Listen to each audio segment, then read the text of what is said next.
igual en día espera de lunes a viernes ya amongueta mija, ya ni prente. Así que a un montón de hace pollo puse año aguazú y ya tus abuelos ya compartido en día escuela con ya ni prente a ver de la pizza escuela. Ahora vamos a hacer en el tiempo que la historia de Maíz para Jesús ya puede la elección de los 12 apóstoles. Acá podemos ver de la jera fuera. Jericó capítulo 6 versículos 14 al 16 del Evangelio de Lucas y de Pesa.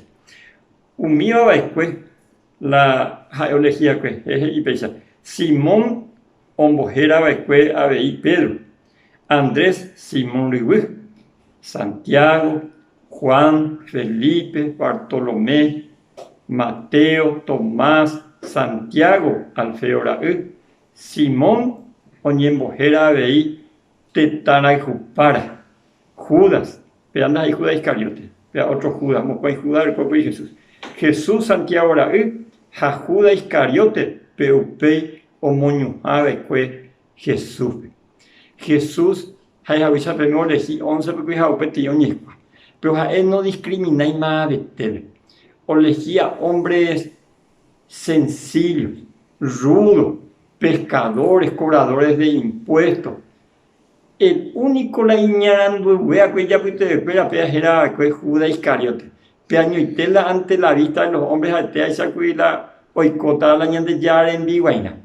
Pero como normalmente oye y la gente ya ni después ya esa la apariencia externa ya ya esa la en el corazón la gente ya esa paiteco y ta ira fuera con seguidor fuera el corazón ha invitación fuera jaco au y te hija o decidí o hasta Jesús que sea producente de engoñan de ya y menes está arma y no de correr de cima le ni muy po vuelve a guata y que y ya pues amar la voluntad ya pues a veces años de la pizza a 12 hombres ni alguien a cual había ni muy miedo y cual discípulo que yo me haciendo ya la pobre ni ande a ver la ñande ya la pobre y gato a esa o lleva de ñande tu sacuella de ver hoy cual por la vejaisa hoy cual por la vejaisa así que ya ni muy bien ya la pobre con árabe y gato a esa ñande puru hoy cual por la vejaisa año aguasunda igual sean irún jate hasap por el tego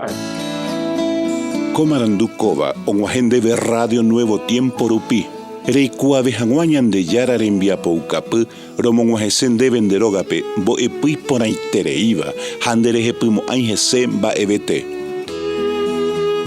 ehaí oreve ore WhatsApp más 595 971 430 222 Ñande yara tanemoingo pu agua pupe.